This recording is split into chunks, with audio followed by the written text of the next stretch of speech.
você tem que dar liberdade para as pessoas falarem, cara, fala de forma bruta e crua, fala o que você achou da CAPES, o que você achou da experiência, o que não está legal, o que precisa ser consertado. Porque é esse feedback, é essa troca no dia a dia que vai fazer com que você construa um negócio poderoso, que você construa um negócio grande, que você construa um negócio que faz sentido.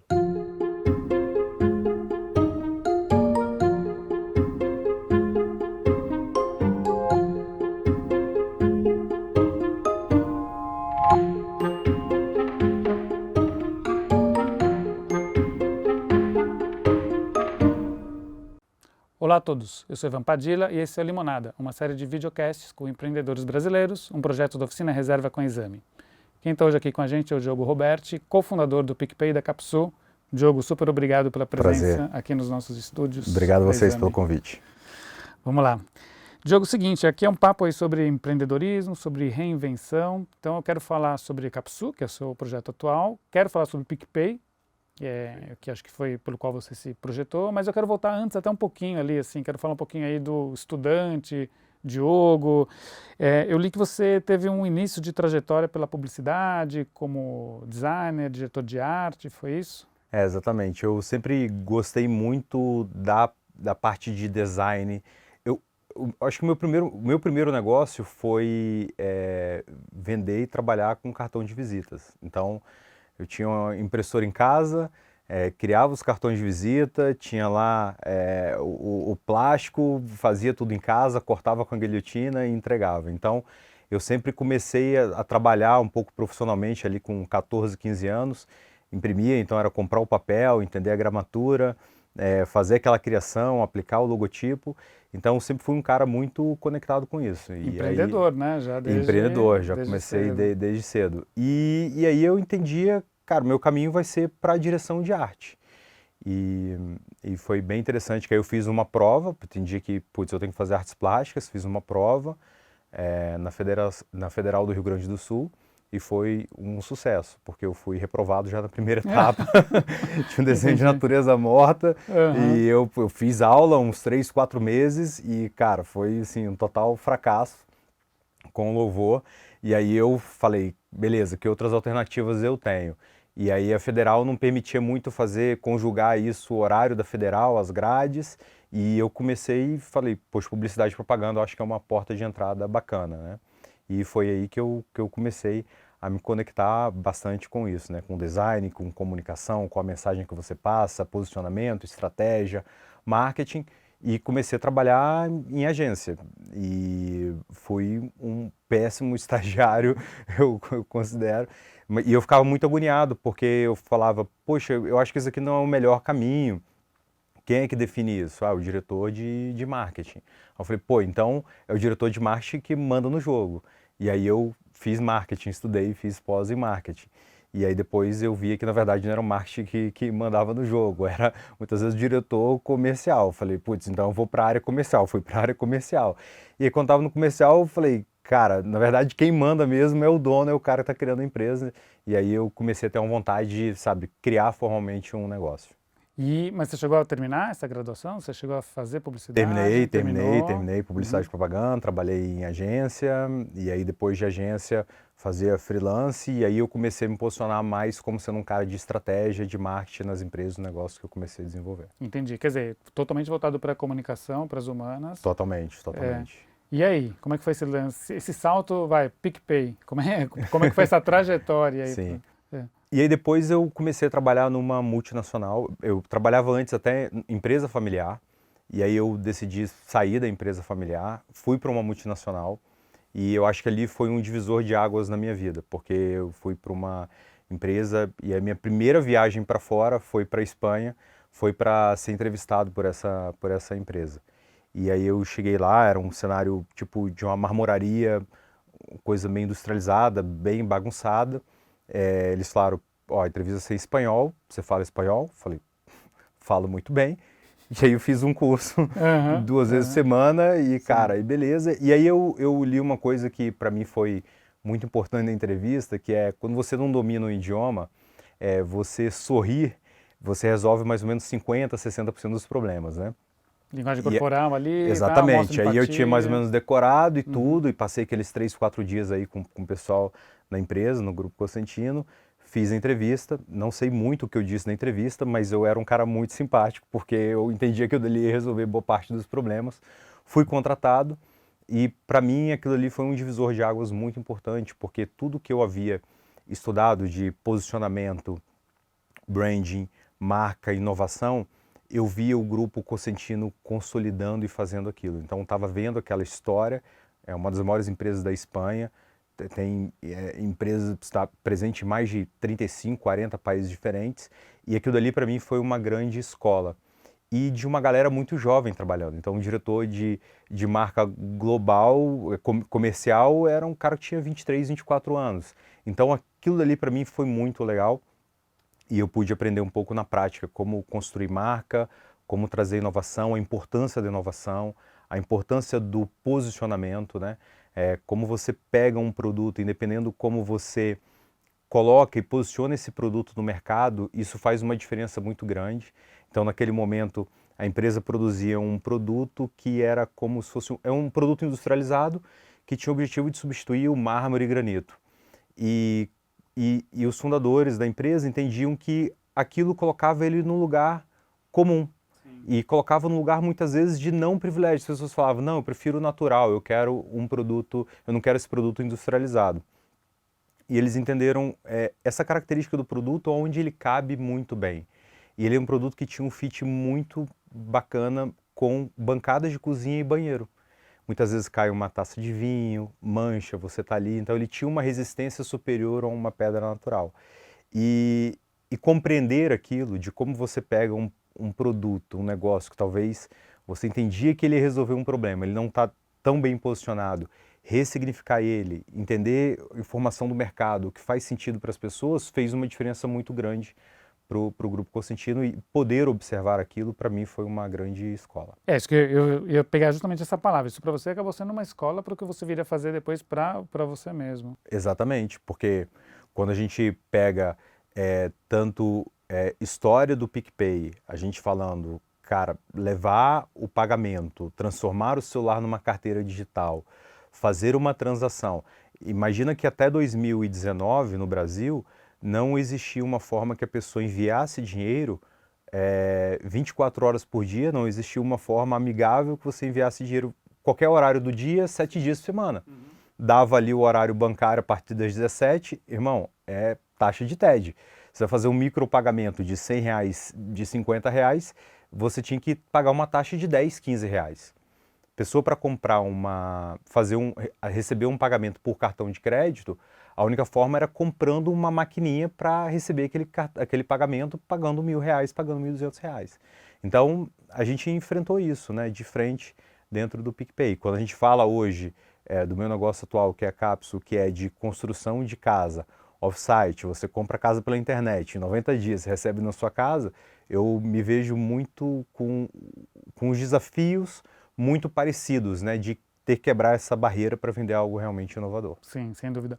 Mas aí como é que aconteceu esse salto ali de uma empresa, de trabalhar branding, marca, para uma empresa de serviço financeiro, a sua empresa de serviço financeiro ali? Como é que foi esse... E para uma outra área, né?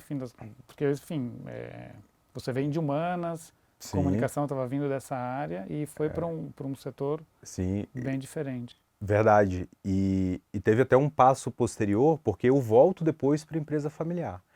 Então, o meu negócio era pedreira, eu viajava por mês 5 a 6 mil quilômetros por mês. Então, muitas vezes estava no Ceará, no interior do Ceará, 2, 3 horas de carro em estrada de chão, sol assim de 40, 42 graus assim a temperatura, um lugar extremamente isolado. E essa era a minha vida, né? E ali no Marmitex. E eu me lembro, uma vez saindo com um comercial, que eu falei com ele, cara, eu me sinto muito bem nesse ambiente. Eu gosto muito disso que eu faço aqui, de estar, principalmente por causa das pessoas. As pessoas eram pessoas simples. Elas te recebiam independente da sua camada, qual tipo, o que você estava aportando, da sua história, e elas te recebiam muito bem. Elas estavam interessadas em saber mais sobre você. E eu gostava muito desse ambiente da simplicidade.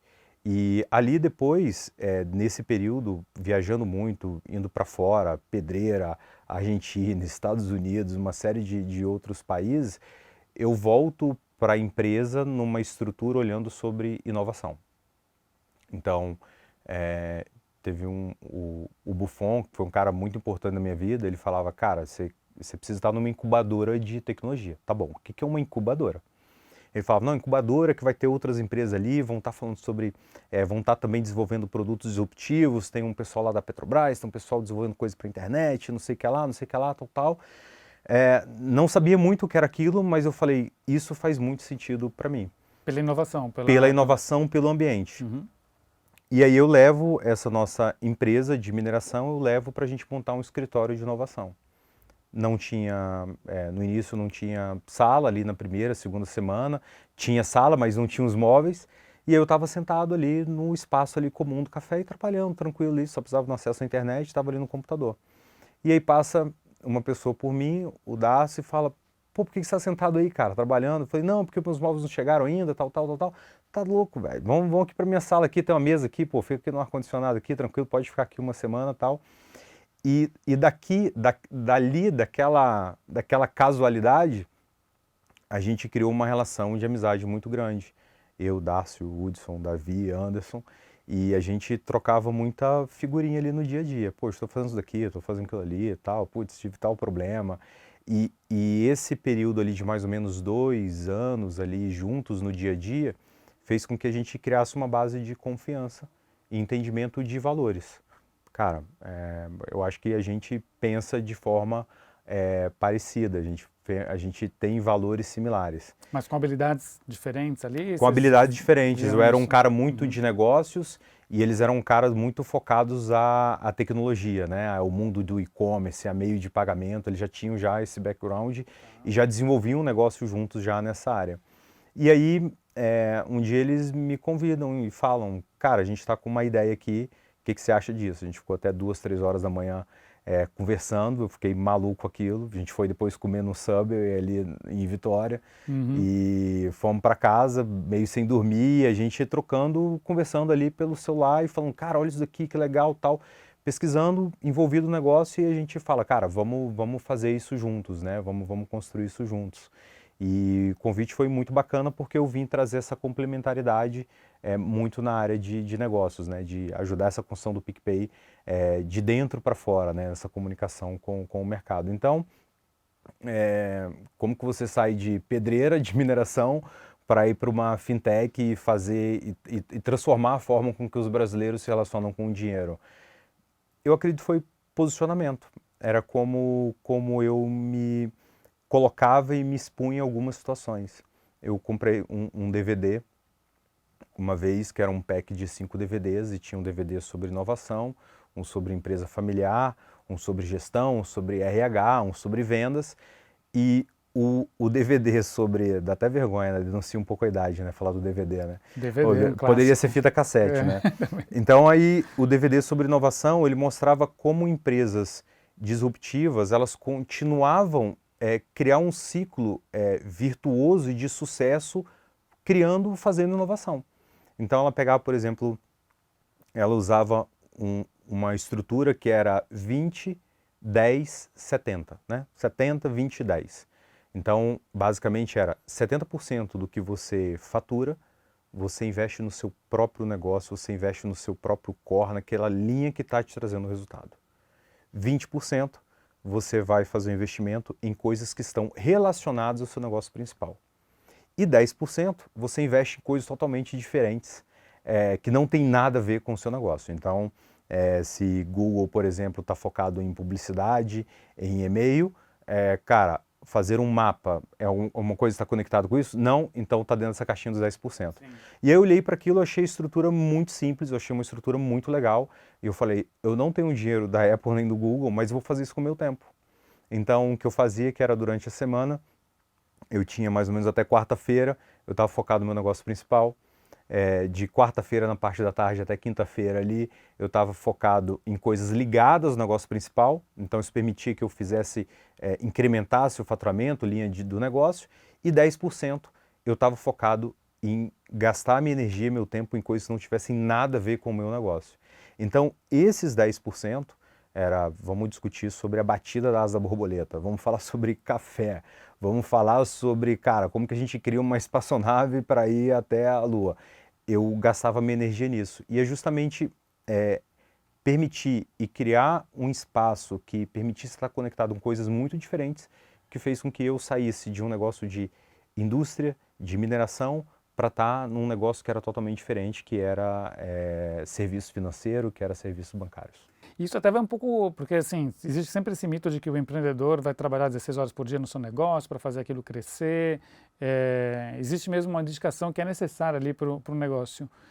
Mas essa divisão, pelo que você fala, vai até um pouco contra ali também esse senso comum ali do empreendedorismo, né? De ter... É porque eu tinha eu acho que não existe muito uma fórmula do bolo. Acho que cada um precisa entender, cara, qual que é o seu contexto de vida. No meu contexto de vida, eu fui muito influenciado pelo livro do Steve Jobs, da biografia dele. Então eu sempre tinha muito na minha cabeça martelando de, cara, eu quero... Obsessão pela perfeição, é isso? Não, eu quero criar algo que cause impacto na vida de milhões de pessoas. Então, um dos momentos assim que de ter essa vontade, desse desejo de criar algo grandioso, quando você fala, por exemplo, um negócio B2B, que era um negócio que eu fazia, né, vendia para outras indústrias, não era um negócio que estava na mão do vendedor de picolé, no vendedor de água de coco, né? É difícil para o consumidor final perceber, né, esse valor. Difícil, né? E aí eu queria criar algo que tivesse, assim, cara, como que eu impacto milhões de pessoas? Então, esse desejo, essa vontade fez com que me posicionasse e eu tivesse atento a esse tipo de oportunidade que fosse me suprir isso emocionalmente. Não era um jogo de dinheiro, porque se fosse dinheiro pelo dinheiro, eu tinha caminhos muito mais seguros, né? Mas era muito por esse desejo de, cara, vamos fazer uma parada diferente, que impacte a vida das pessoas. E um dos momentos que eu mais senti isso foi quando, por exemplo, eu recebi uma foto de uma mercearia no interior do Maranhão, e aí minha mãe é maranhense, então tinha um peso legal nisso, que era onde eles colocavam as marcas ali pintadas à mão, né? Tipo, aceitamos, então aceitamos Visa, Mastercard, né? Tudo meio torto ali, e tinha PicPay, o cara tinha pintado à mão. E aí quando eu olhei isso na parede ali, mais ou menos 2017, 2018, a gente recebeu a foto, eu falei, caraca, eu acho que a gente está num caminho legal, a gente está realmente conseguindo fazer uma mudança transformacional na vida das pessoas. Sim, sim. Quer dizer, o que te levou então porque, como você disse, você tinha um caminho ali bem sólido, você tinha uma trajetória ali como executiva, né? Você sai para empreender motivado primeiro, pelas pessoas, né, pelos seus sócios, que acho que é fundamental isso mesmo, e outra por suprir uma dor ali que você tinha ali também, né, que vocês entenderam ali também que existia um espaço ali para se criar um produto inovador, né? Exatamente.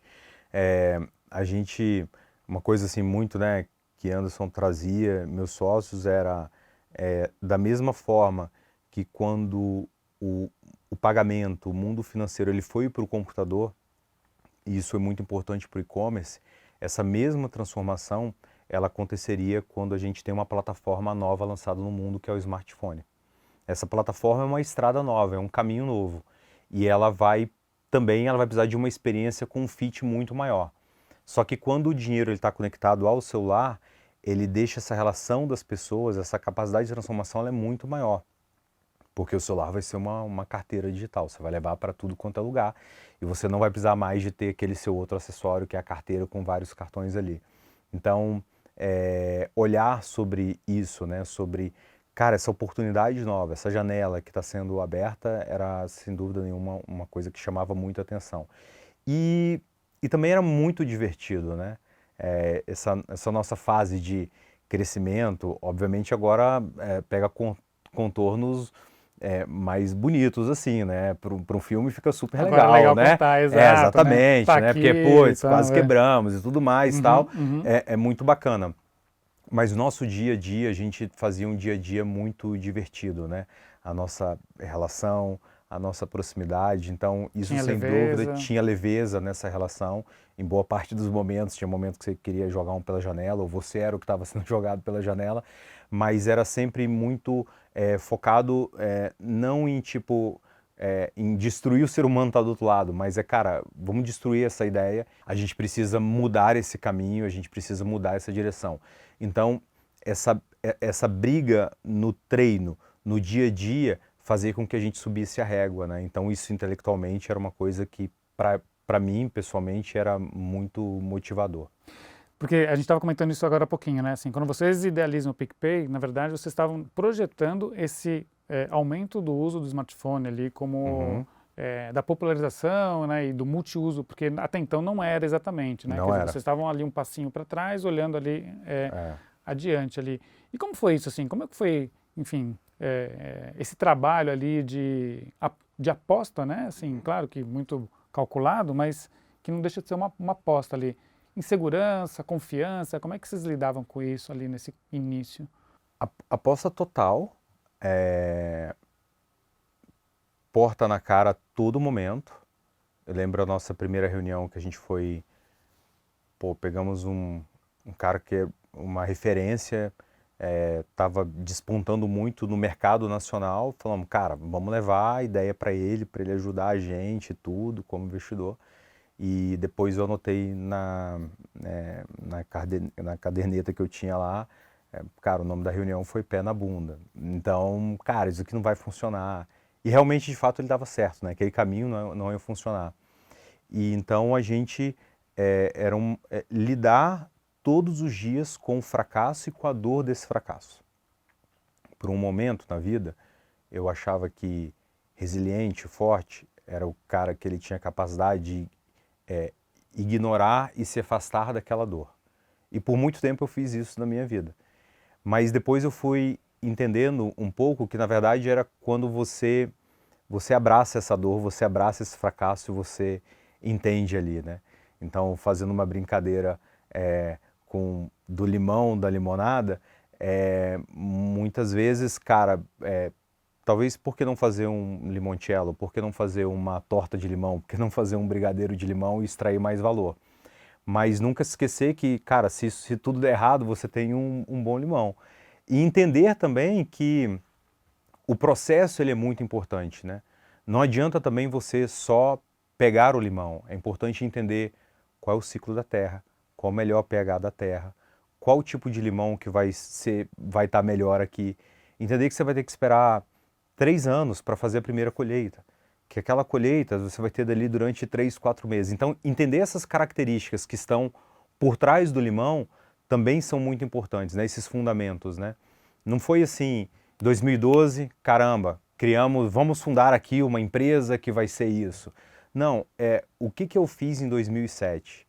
Qual foi a mudança? Eu quero sair do dia a dia, da mineração, eu quero ir para um papel mais estratégico de inovação e de construir produtos novos. Aonde eu vou construir isso?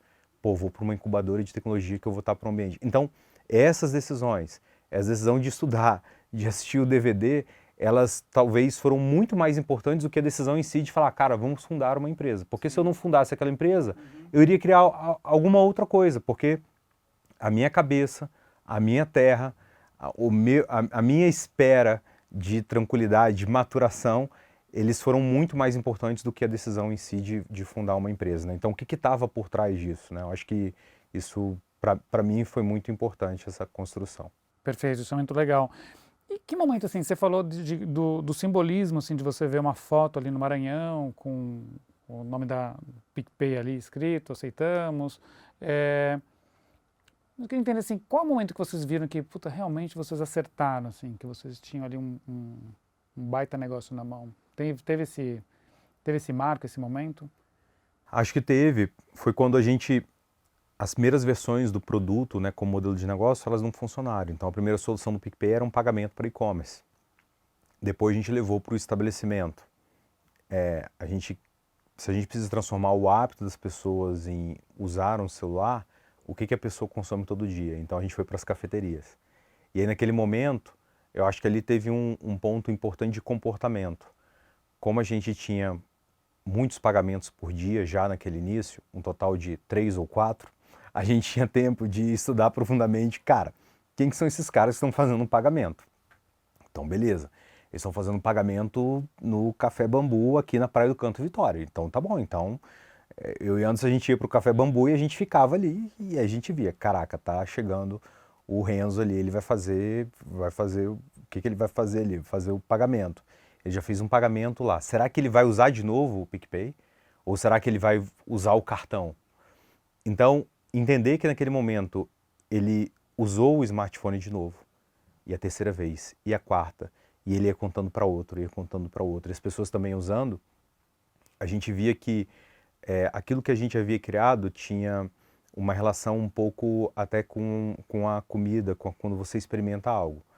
Você comeu uma feijoada que é bacana, mas depois talvez você come uma outra feijoada que ele tem um nível ali, putz, de sabor, qualidade maior, a sua mente expande e a sua referência do que é feijoada boa, ela muda. E a gente via que quando a pessoa ela fazia um pagamento com o celular, ela não voltava àquela forma anterior no qual ela pagava. Então a gente falou, cara, é legal, essa questão de pagar com um smartphone vai ser bacana pra caramba.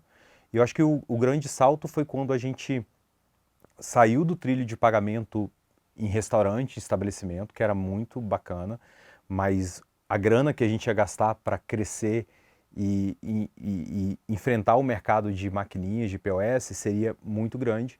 Foi quando a gente falou, a gente tem 20, 30 mil usuários no Brasil inteiro, Belém, sul do país, mas a gente tem 200 estabelecimentos que aceitam PicPay. Então o cara tem que deslocar 2.000 quilômetros para fazer um pagamento com o smartphone. E se cada ponto de pagamento que cada pessoa fosse também um ponto de recebimento? Então naquele momento, a gente fez a transação peer-to-peer, que foi de uma pessoa pagando para outra. E aí, com as redes sociais crescendo, imagina, a pessoa fazia um trabalho artesanal super bacana, vendia um produto de moda, e essa pessoa ela vendia no Ceará e a cliente do Sul estava fazendo uma compra. Como que era o pagamento disso?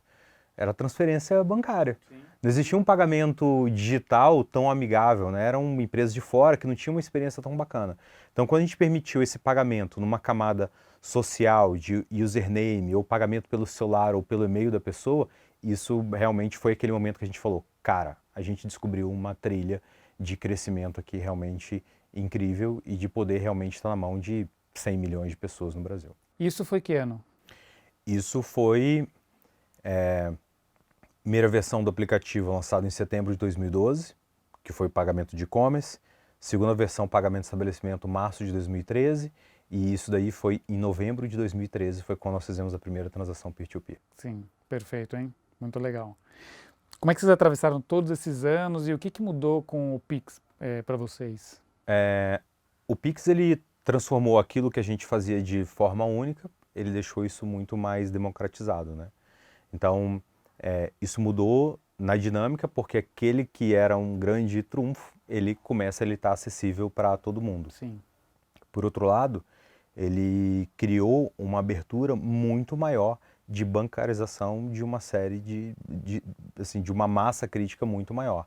Então a gente já estava se preparando naquele momento para como a gente cria um ecossistema para que tenha mais produtos e serviços para ajudar o dia a dia das pessoas, a gente não dependesse unicamente daquela transação. Sim, perfeito.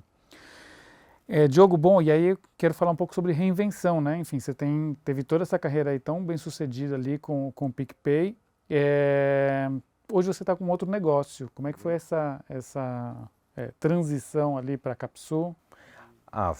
Foi super tranquila, porque eu tinha me preparado. Em março de 2020, eu tinha avisado, já tinha comunicação mais ou menos estruturada interna, e aí quando vem a pandemia. E aí eu falo... que momento, né? Eu vou sair, vou tirar um período sabático, Sim. vou descansar e vou fazer outras coisas. E aí vem a pandemia e o pessoal pede, Diogo, a gente não sabe muito o que está acontecendo no mundo, o senhor pediu, cara, consegue ficar mais um tempo? Eu falei, cara, beleza, fico mais um tempo. E aí todo mundo dentro de casa.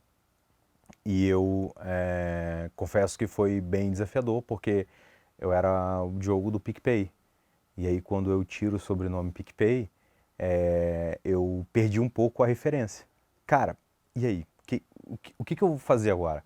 E era muito natural das pessoas perguntarem, cara, poxa, você saiu, que legal, e agora? Qual o seu próximo projeto?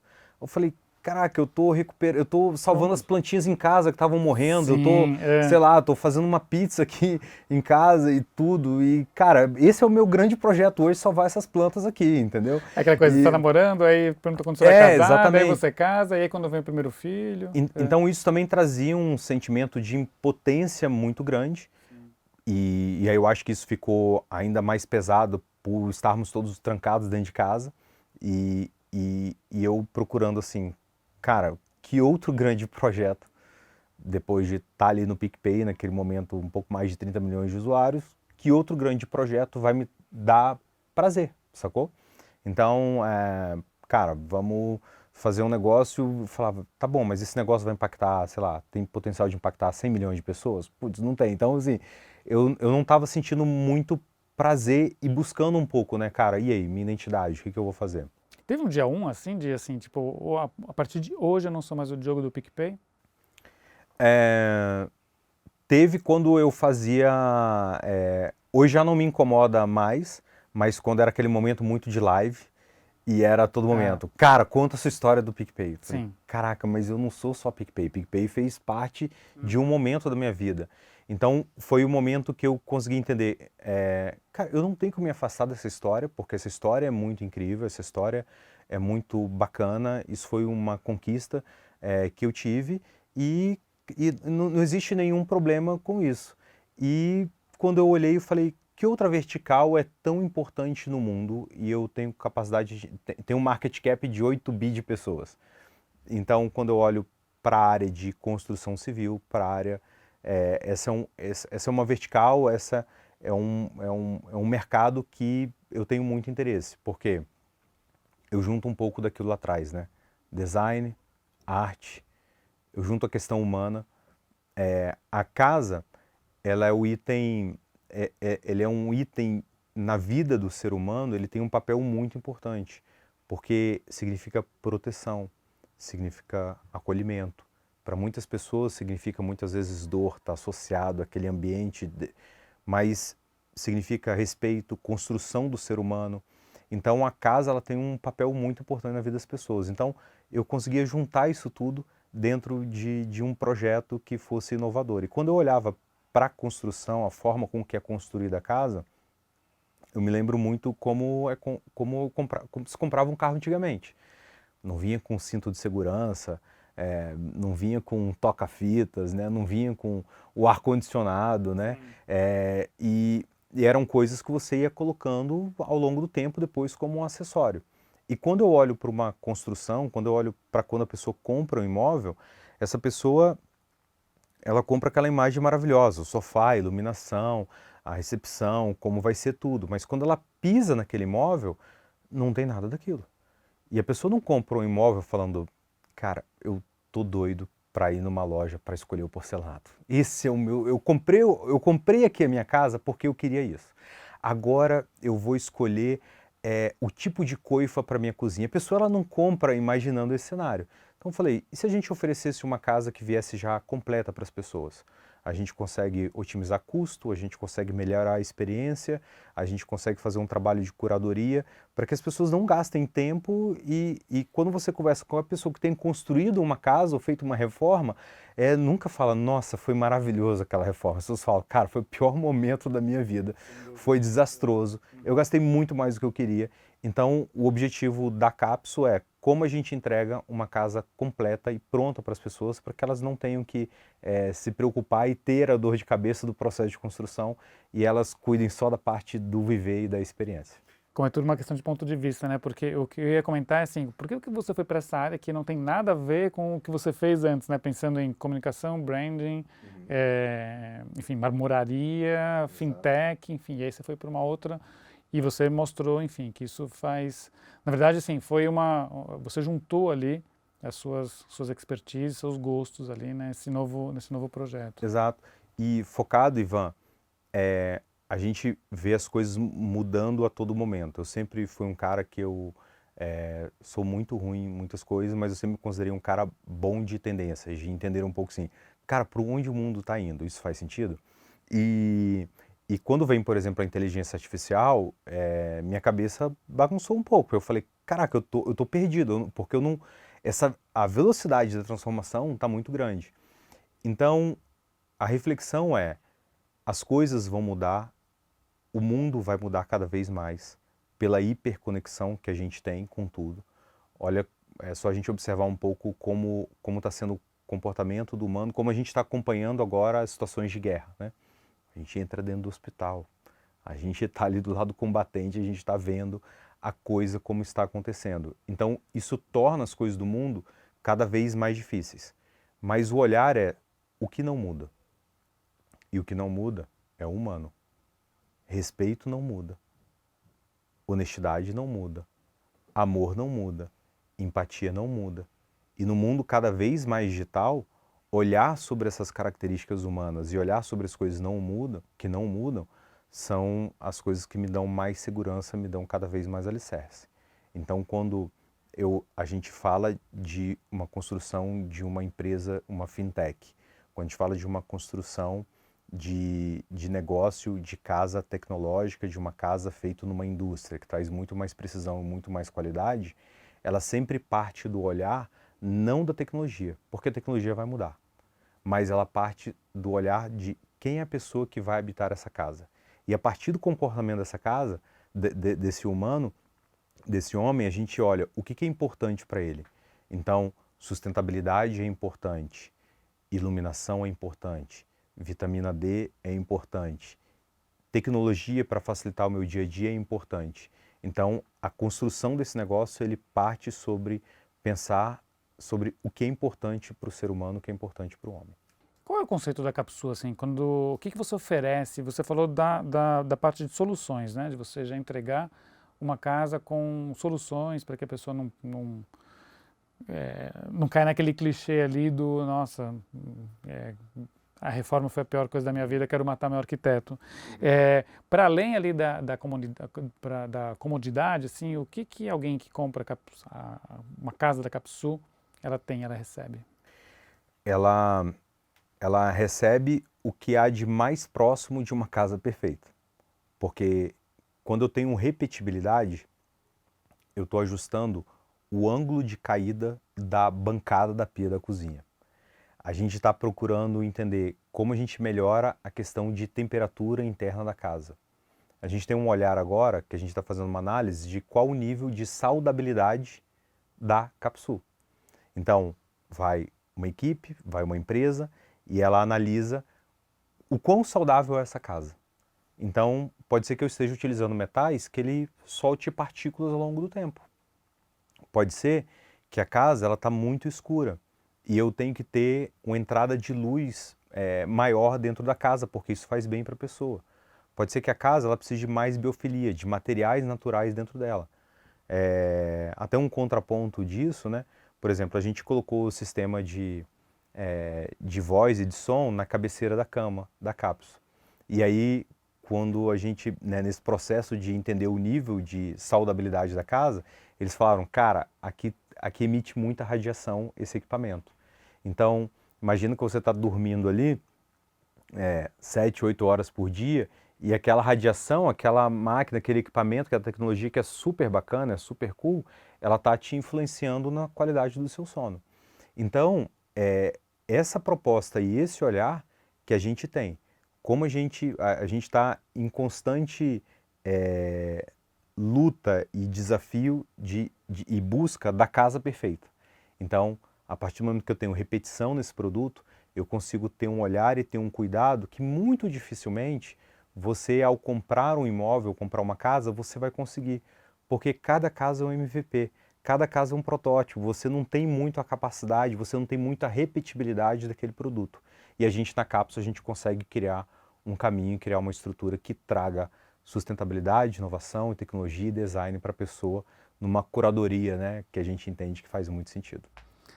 Você gosta de tendência, então eu queria te perguntar assim, a tendência da moradia, porque quando vem a pandemia, todo mundo pensa, bom, então o que eu preciso agora? É uma casa ampla, porque eu vou ficar muito tempo em casa, eu preciso de um escritório, porque agora eu vou fazer home office.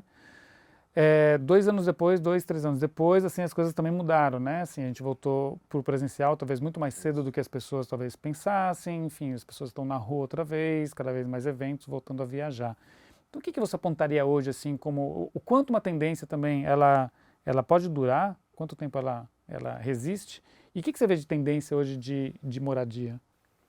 Eu acho que a moradia hoje, ela precisa ser um elemento que ele não seja um peso na volatilidade que a gente tem da vida. Então, a pergunta que eu faço quando eu analiso tendência é assim: o mundo vai ficar mais volátil ao longo do tempo? Entendo que sim. As pessoas precisam.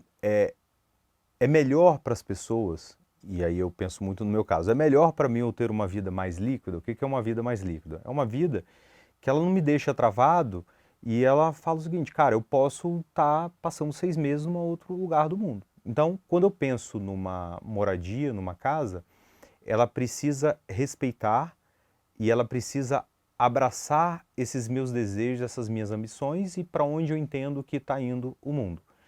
Então a Capsule, ela é uma casa que você quer alugar essa casa, é uma casa que ela está preparada para que você alugue para curta temporada e você alugue e gere renda para outras pessoas. Então, cara, eu quero morar em outra parte do Brasil, eu quero morar em outra parte do mundo, eu tenho ativo, eu tenho um imóvel que ele está preparado para eu gerar receita através desse imóvel. Então, eu acho que essa flexibilidade, o imóvel que te dê autonomia é algo muito importante. E um processo que a Capsule permite é que eu entrego essa cápsula num caminhão. Eu instalo no primeiro dia, no segundo dia você já está morando nessa casa. Então você está num terreno, você está essa cápsula instalada e você quer vender esse terreno, você pode vender esse terreno e a sua cápsula você vai analisar, você vai anunciar ela no e-commerce ou nas suas redes sociais. Olha, vendo cápsula ano 2024 com 1.000 horas de uso e modelo X. Então essa flexibilidade que tem, eu acho que ela é muito legal. Eu estou nas montanhas e agora eu quero morar na praia. Então você pode pegar essa cápsula e você move ela para a praia. Essa é uma vantagem que a gente tem nesse produto que a gente está construindo. Isso muda até isso, é um modelo que a gente tem de... Porque hoje quando você vê um anúncio, tem um terreno de 400 metros quadrados, com uma construção de 200 metros, né? Enfim, né? E o que você propõe é justamente isso, né? Uma ruptura, né? Uma ruptura, exato. E você vai adaptando, né? Você pode ter uma cápsula de 1 quarto e você fala, cara, eu não vou conseguir fazer uma construção aqui de 3, 4 quartos, mas você pode ir adicionando módulos e componentes e ampliando a sua casa de acordo com a sua necessidade de vida. O mercado americano, por exemplo, tem um mercado muito grande de terceira idade, que o que acontece normalmente, né? Você tem uma casa para os seus filhos e aí depois seus filhos se casam, se mudam, vão para outros lugares e aquela casa começa a ficar muito grande. Se você tem um tipo de estrutura que ele é modular, ele vai acompanhando o desenvolvimento da sua vida, pode ser que você fale o seguinte, cara, eu quero pegar essa parte da minha casa, eu quero vender, ou vou ressignificar e vou colocar numa outra, para uma segunda residência. Então, essa é uma vantagem desse tipo de sistema e modelo. Sabe que o Gustavo Cerbasi esteve aqui também, né, em um videocast desse projeto, e aí ele estava também comentando que quando ele faz o planejamento financeiro, claro que varia muito, né, da necessidade de cada um, mas em geral uma coisa que ele sempre recomenda é diminua os seus gastos fixos com sua moradia, assim, reduz um pouco a sua moradia, aumente o seu tempo de lazer. Primeiro porque é isso, se você tiver algum contratempo, alguma coisa, fica mais fácil você se ajustar financeiramente.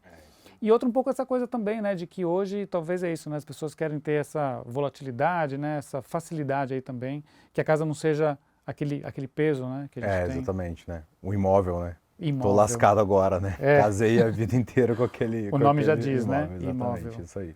Exatamente. Legal. E como que tá? Como que anda a Capsule? Tem pouco tempo, tem pouco mais de um ano, é isso, né? Isso, exatamente, que a gente lançou, tem aí mais ou menos esse período.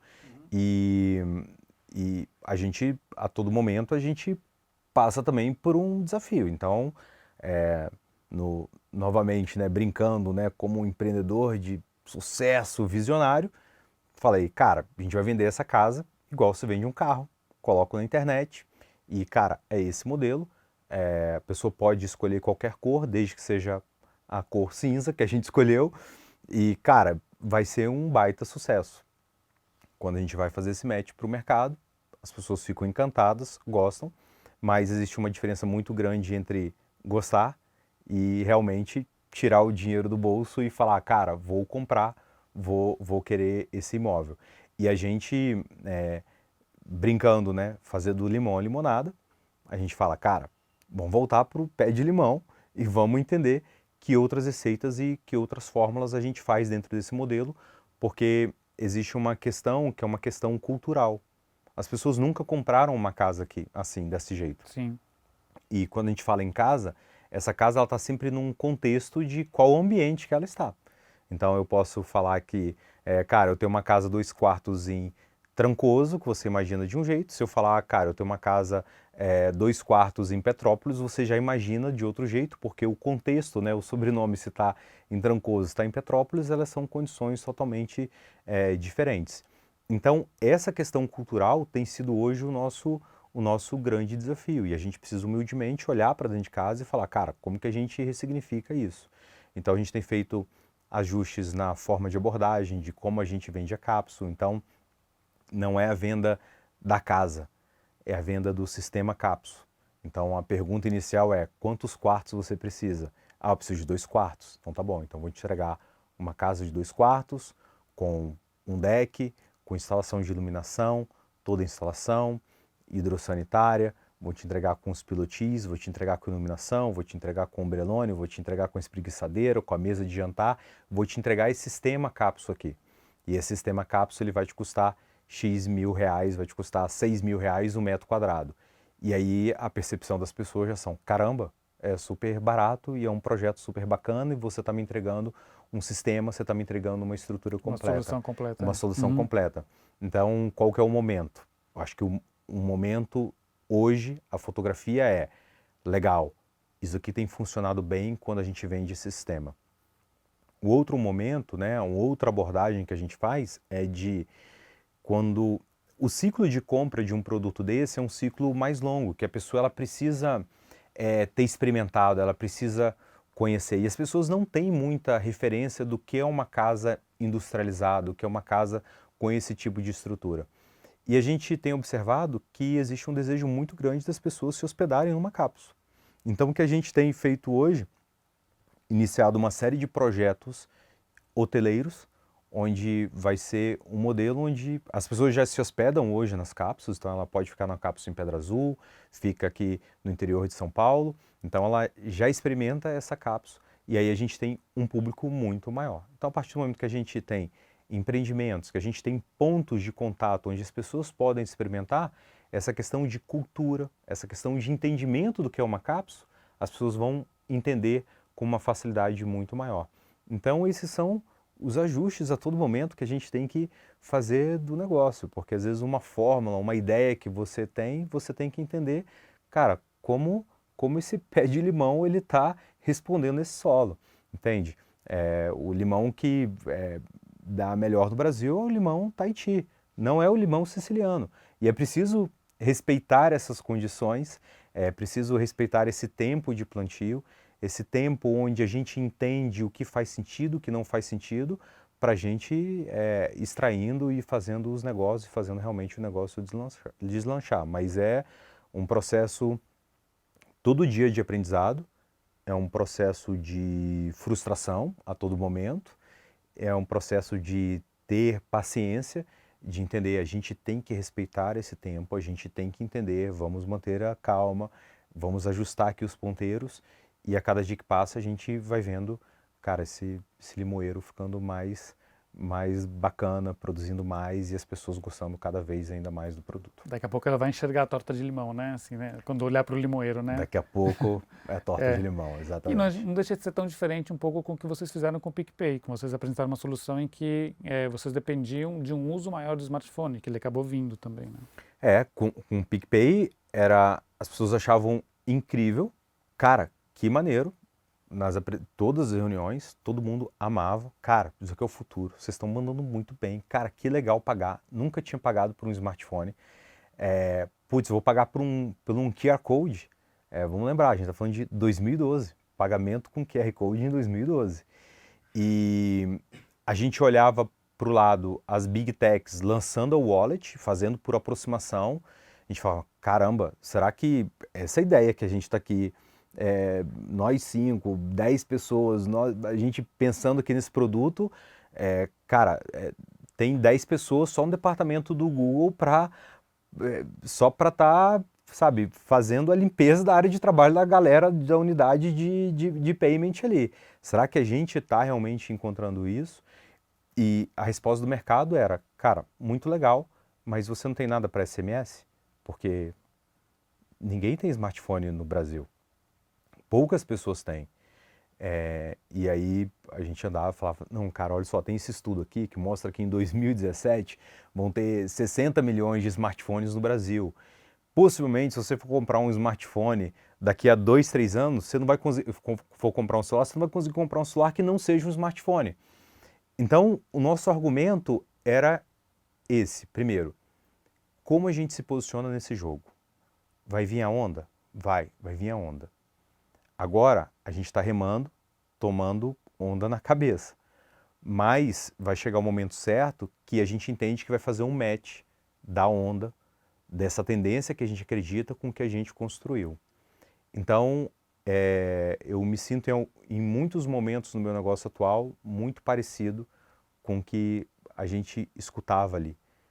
Obviamente a gente não tem que tomar cuidado para não achar, não, eu já passei por isso e é isso.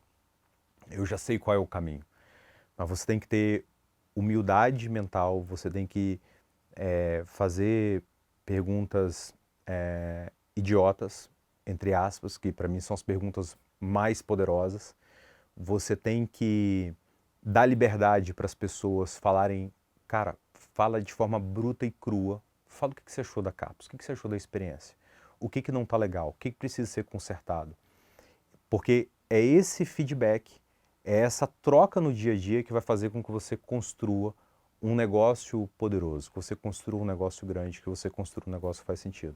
E imagino que nem sempre deve ser simples, né? Você ouvir, né? Quando você imagina o seu produto, cria o produto, coloca tanta energia, ouvir uma crítica negativa, Claro. isso deve ser... É, deve doer em algum momento. exatamente, né? Você tem que tomar cuidado para falar, não, mas você tá, pô, você pediu minha opinião, né? Então, assim, Sim. você tem que estar muito aberto, você tem que estar estruturalmente, você é um pouco daquilo que eu falei de você abraçar a dor, você abraçar esse fracasso, você tem que abraçar, dormir com aquele fracasso, com aquele problema, porque o dia a dia é muito mais pé no solo, é muito mais sol na cabeça. Não é o dia da nossa, que torta fantástica de limão maravilhosa. O dia a dia é muito mais sol e você olha para a planta, caramba, cresce, irmão, cresce pé de limão.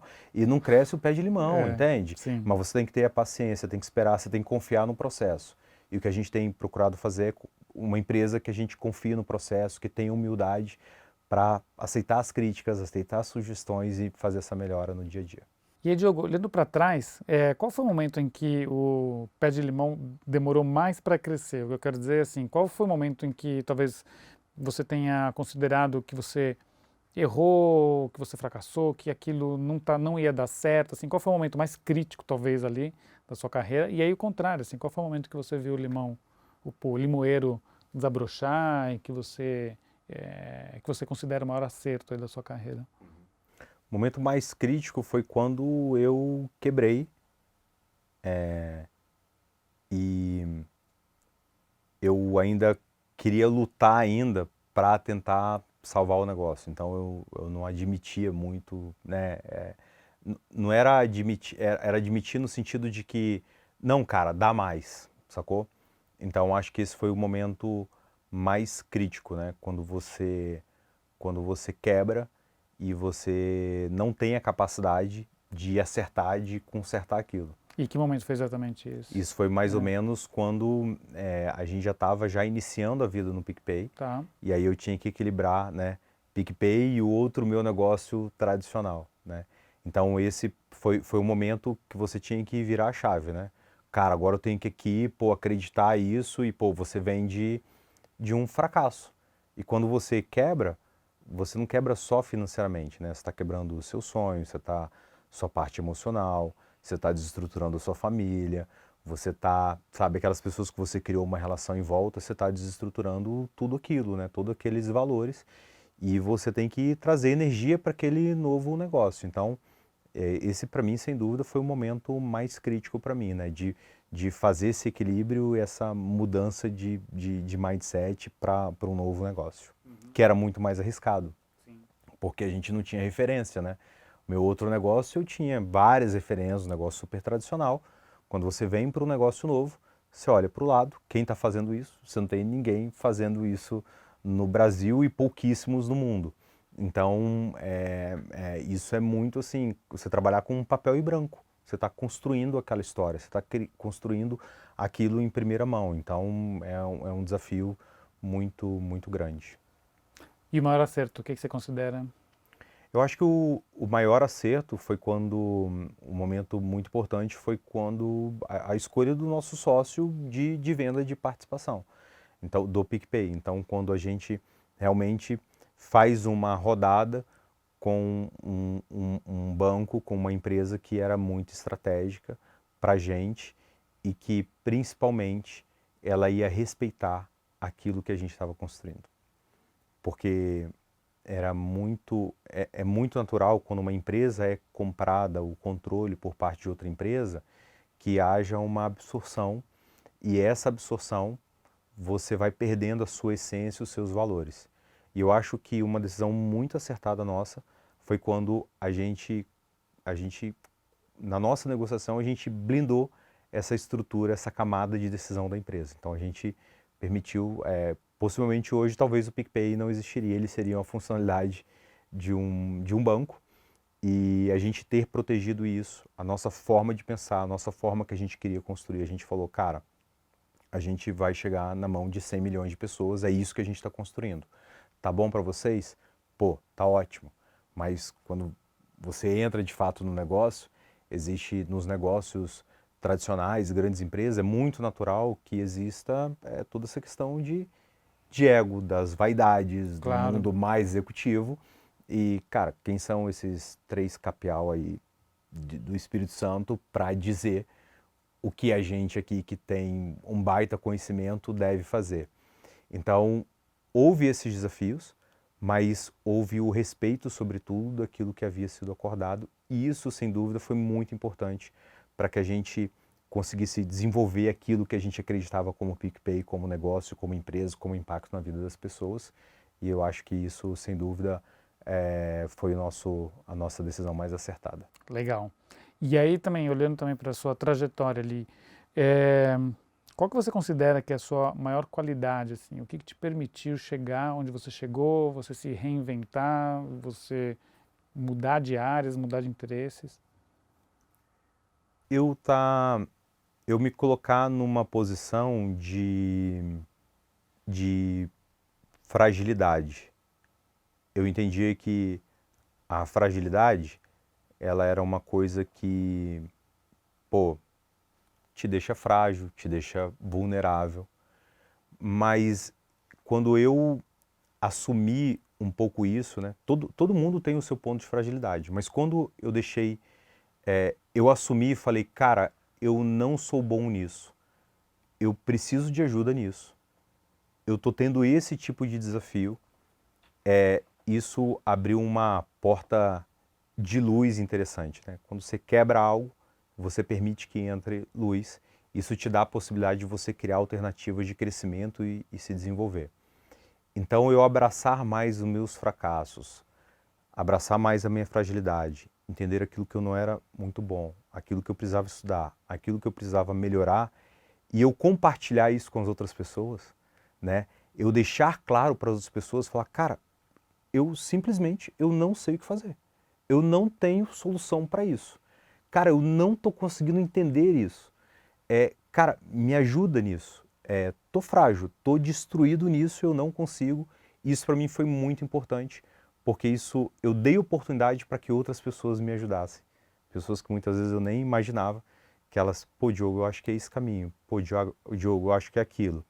Então, eu me colocar nessa posição me permitiu que eu crescesse. E eu acho que isso se resume à humildade, né? Acho que é um pouco estranho, né? Qual que é a sua maior qualidade? É a humildade, né? É um pouco Sim. estranho, Uhum. mas é algo que eu persisto, eu procuro me questionar a todo momento. É um pouco doloroso, porque Sim. aí tem a questão de você, confiança, não, eu posso, tal, mas tem a questão do outro lado de você cara, não, você não pode tudo, você não deve tudo, não, você é muito ruim nisso, cara, você precisa melhorar naquilo. Então, eu acho que são duas brigas que eu tô em constante aqui, aprendizado e luta aqui internamente para eu procurar avançar e melhorar. Esse equilíbrio entre confiança e humildade, né?